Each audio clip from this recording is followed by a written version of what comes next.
Hi friends, welcome back to my channel. তো দেখো সকালে তোমাদেরকে সঙ্গে নিয়ে ব্লগটা স্টার্ট করছি। তো তোমরা কেমন আছো? আমি ভালো আছি, আশা করছি তোমরা সবাই ভালো আছো, ভালো থাকো, যেখানেই আছো যেখানেই আছো ভালো থাকো।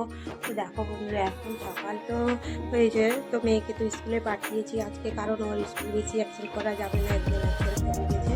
আর এই দেখো দেখো সমস্ত কাজ পড়ে আছে, কিন্তু এখনো কাজ গোছানো হয়নি। তো বাইরের উনানটা ধরিয়েছি কয়লা দিয়ে, চলো তোমাদেরকে একটু দেখাই। তারপর ওখানে তো ভাত বসাবো, বাইরেই তো ভাত বসাবো, ভাত বসিয়ে দিয়েছি। তো ভাতটা এখানে হতে থাকবে, আর পাশে আমি কাজগুলো গোছাবো। দেখো মানে আমাদের ভাত হচ্ছে, দেখো কয়লা দিয়ে জ্বালিয়েছি, তো প্রচুর ধোঁয়া হচ্ছে জানো তো। আর বাইরের ওয়েদারটা একদম ভালো নেই, প্রচুর কুয়াশা, আর খুব ঠান্ডা ঠান্ডা হাওয়া বইছে, সেই জন্য বাইরে বেড়ানো যাচ্ছে না। কিন্তু আমার ছেলে খুব উঠে গেছে সকালবেলায়, আর হচ্ছে ওকে ওর বাবা একটু নিয়ে বাইরে বেড়াচ্ছে, মানে ঘুরাচ্ছে। ও তো বাড়িতে থাকছেই না, তো কী করি বলো, ওকে তো রাখা যাবে না ওর, কারণ এখন হাঁটা চলা শিখে গেছে। তো চলো ফ্রেন্ডস, আমি কাজগুলো গুছিয়ে নিই, তারপরে তোমাদের সঙ্গে দেখা হচ্ছে। তো আস্তে আস্তে আমাকে কাজগুলো তো করতেই হবে যেভাবেই হোক। তো চলো, মেয়ের জীবন মানে মেয়ে জন্ম মানে মেয়েকে কাজ করা, ঠিক আছে?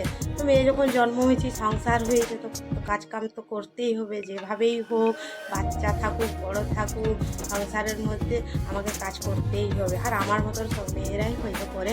তো চলো, আমি কাজগুলো আগে গুছিয়ে নিই, তারপরে তোমাদের সঙ্গে দেখা হচ্ছে। দিয়ে দিয়েছি, আর এই পাশে রান্না বসিয়েছিলাম, তো ভাতের জলটাও গরম হয়ে গিয়েছিল। তো এই দেখো ভাতের চালটাও ছেড়ে দিয়েছি, তো এই পাশে আমার রান্নাটা হতে থাকবে, আর ও পাশে আমি কাজগুলো করবো।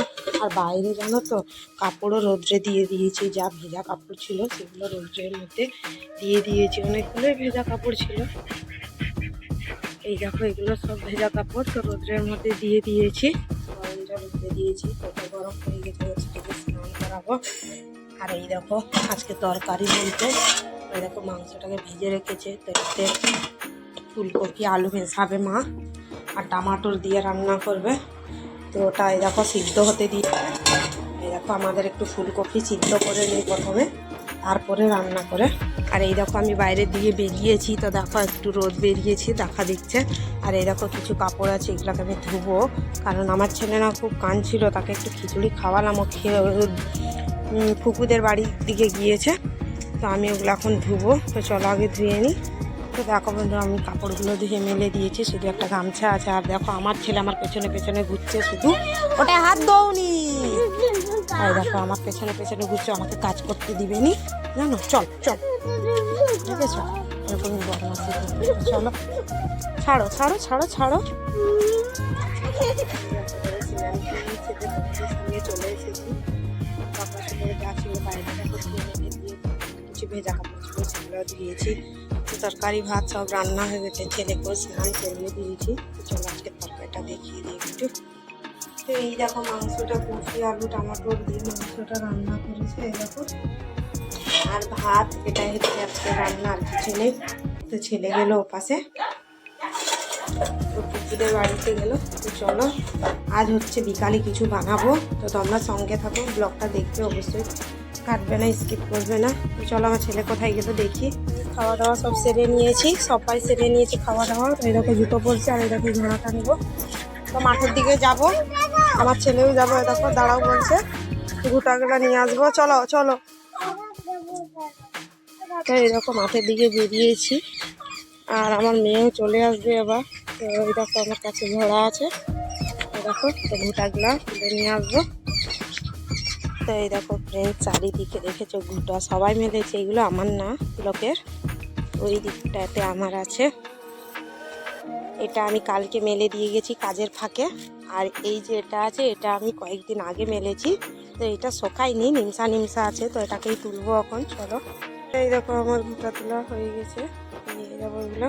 আমার সোনাটা এবার একটু দেখে আয়, গুকু আছে।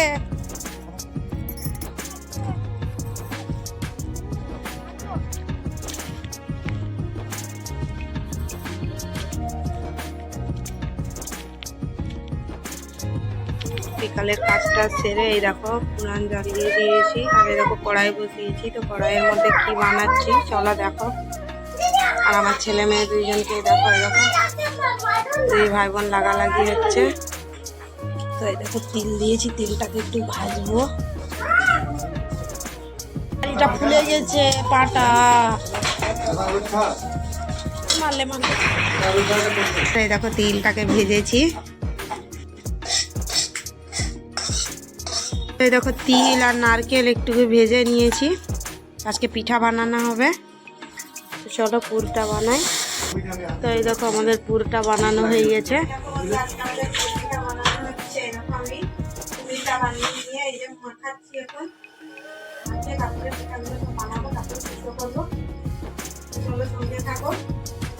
আমাদের পিঠা হয়ে গেছে, জানি না কিরকম হয়েছে আমাদের পিঠাটা বানানো। আচ্ছা দিব, এই দেখো পিঠা বানানো হয়ে গেছে, আর একবার আছে, ওটা সিদ্ধ হলে হয়ে যাবে। আর এই দেখো এই কড়াইয়ের মধ্যে এরকম পুর, আর আমার ছেলে দেখো আমার কোলের মধ্যে বসে দেখো দেখো বন্ধু আমাদের পিঠা সব বানানো হলো। কিন্তু পিঠা বানানো হয়েছে ঠিক কথা, কিন্তু আমাদের ভাতও রান্না করতে হয়েছে। তো ভাত রান্না করে ভাত খেয়েও নিলাম, কারণ আমার পাটা এত ব্যথা করছে যে আমি দাঁড়াতে পারছি না, আমাকে খুবই খারাপ লাগছে। আর পিঠা বানিয়েছি কিন্তু একটা দুটো খেয়েছি সবাই, আর সব পিঠা আছে। আর এই আশাপাশি মানে আমার নানি বাড়িতে, তারপরে আমার ননদের বাড়িতে এদেরকে একটু একটু করে দিয়েছি। আর কিছু পিঠা আছে, তো বেশি বানাইনি পিঠা, অল্পই বানিয়েছিলাম, কিন্তু তার মধ্যে পিঠা রয়ে গেছে, তো ওটা সকালে খাওয়া হবে। আর হচ্ছে আমার ছেলে ঘুমিয়ে গেছে, আর আমার মেয়ে সবাই ঘুমিয়ে গেছে, আমি একটু বসলাম তোমাদের সঙ্গে গল্প করবো। তো তোমরা আমার ব্লগগুলো দেখবে, যদি ভালো লাগে একটা লাইক শেয়ার সাবস্ক্রাইব অবশ্যই করবে। আর ভালো তো কমেন্ট করবে, আর কীরকম ব্লগগুলো হচ্ছে আমাকে জানাও। আর মানে যতটা পারছি আমি ব্লগগুলো ভালো করার চেষ্টা করছি, কিন্তু তার মধ্যেও কোনো কিছু যদি ভুল হয়ে থাকে তো তোমরা আমাকে সেগুলো জানাবে, সেগুলো আমি সূত্রে নিব। আর তোমরা কিভাবে পিঠা বানাও জানি না, কিন্তু আমি যেভাবে পিঠা বানাই সেইটা তোমাদেরকে দেখিয়েছি। তোমরা বলবে, যদি পারো তো কমেন্ট করে আমাকে জানাবে কীরকম মানে বানিয়েছি, কীভাবে বানাই, আমার বানানোটা ঠিক হয়েছে কি ভুল হয়েছে সেটা তোমরা জানাবে। আজকের ব্লগটা বেশি বড় করবো না, এখানেই শেষ করবো। তোমরা ভালো থাকো, সুস্থ থাকো, কালকে আসবো আবার একটি নতুন ছোট্ট ব্লগ নিয়ে। তো ততক্ষণের মতন আজকে বাই।